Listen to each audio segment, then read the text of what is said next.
Hey guys, Brendan Hall here at Tufts University, host set of the third annual Shooting Touch Shootout.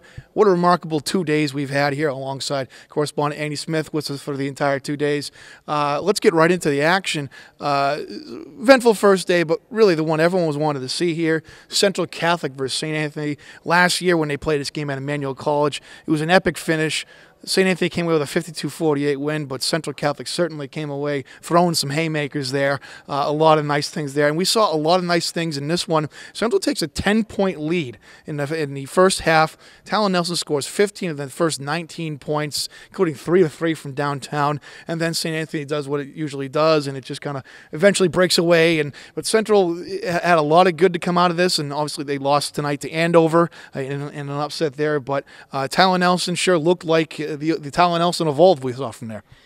Yeah, especially from downtown, he was getting a lot of open looks, which is really surprising given St. Anthony's is known as being such a defensive team. And then towards the second half, in the start of the second half, they actually made a point to trap him with the basketball. They didn't like to let him get over half court with it, and when he did have it, they wanted to deny him doing anything else with it.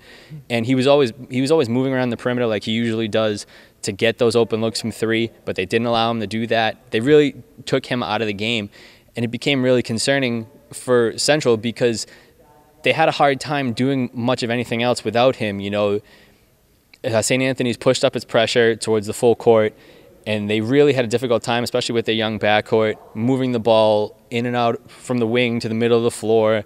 It created a lot of turnovers, a lot of problems for them, and it allowed St. Anthony's to come back and really put the game away, which was very different from how they were last year, where it was, fighting tooth and nail until the very end. Yeah. We go into day two. Medfield girls start off the day. A pretty good whipping of New Mission. They dominated this 2-day event. They beat Canberra Academy of Australia on the first day by almost 40 points. I really think they're one of the contenders in Division II. Maybe the odds-on favorite in Division II, at least in the early season, from what it looks like. Lauren Petit leading the way. Kristen Fechtel-Cotter, very, very nice start for her as well. And then we look at Mansfield. Okay, first day here, they beat Springfield Cathedral, one of the top teams in Western Mass, by 35, and then they come in here and they play Cardinal Spellman, and they hang one for 3 quarters, and they just blow it away in the fourth quarter. Rocky DeAndre getting some nice transition plays there. What's remarkable for me, Andy, watching all of this is they're without 3 of their starters, and they're 2 post players at that, Brendan Hill, Kevin Connor, yet they've got guys, Michael Bowen, Ryan Bolter in particular, Bolter with the 24 points against Spellman. They're just fitting right into new roles. They're just sliding in, and it seems like they just know what everyone else is supposed to do on the floor at all times. And they're really the universal basketball concept we talked about with some of these guys. It really is the case here with these guys. You have to really be impressed by the way that they're playing without their star players. Yeah, they're doing things a little bit differently too. They're incorporating a very strong transition game. When they get rebounds, they're really focusing on getting the ball up the floor quick and using their perimeter shooting. Kyle Wisniewski, one of the remaining starting 5, he's been really strong for them, especially in the past 2 days here.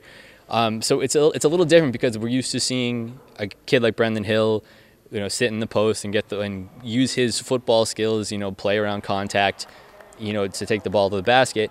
But now they're doing it a little differently, and they're still doing it very well.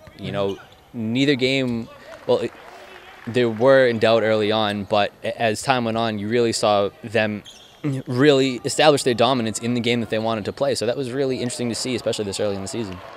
And then the game after that, Charlestown had a tough time with St. Anthony, as you got to cover. And then the nightcap here, an exciting start. New Mission playing St. Joe's of New Jersey. St. Joe's obviously has the 7-1 behemoth Carl Towns, Kentucky commit, one of the top centers rather in the country. 9-8 lead for Mission after the first quarter, but after that, it was just all St. Joe's blowing the door open, ending up winning 71-49. Corey McCarthy, the head coach of New Mission, felt okay going in, but Carl Towns was such a load for them to handle. 20 points, 19 rebounds, 6 blocks. You had to feel for Asante Sandiford, who was tasked with covering him all night and tried to dream shake on him a couple times, got blocked. We tried to take some liberties with him, arm bars, tucking to Jersey. Didn't really get any sort of luck there, but the funny part is now They got to get up in 12 hours, Andy, and go play the #1 team in Massachusetts, Putnam, across town here at the BABC Classic. It's quite a daunting task. They knew what they were getting into, but, God, you got to feel for these guys. Yeah, I mean, it's almost classic Corey McCarthy with the scheduling, though. He never really backs down from any challenge, especially tonight.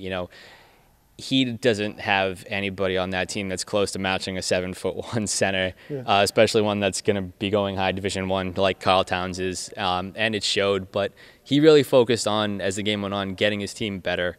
He made a point of getting very loud on the sidelines and saying we have to use this as a way to improve, and that's probably why he felt good, considering his team lost by so much tonight, is because he saw signs that his team, especially early in the season, can be something that he wants it to be and play competitive basketball, especially in the highly contested Boston City League.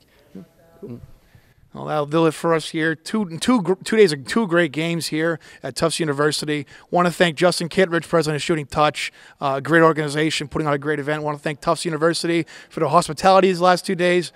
Great people, a lot of great people making this thing happen every year. But signing off for now from Tufts University, for Ernie Smith, I'm Brennan Hall, ESPN Boston.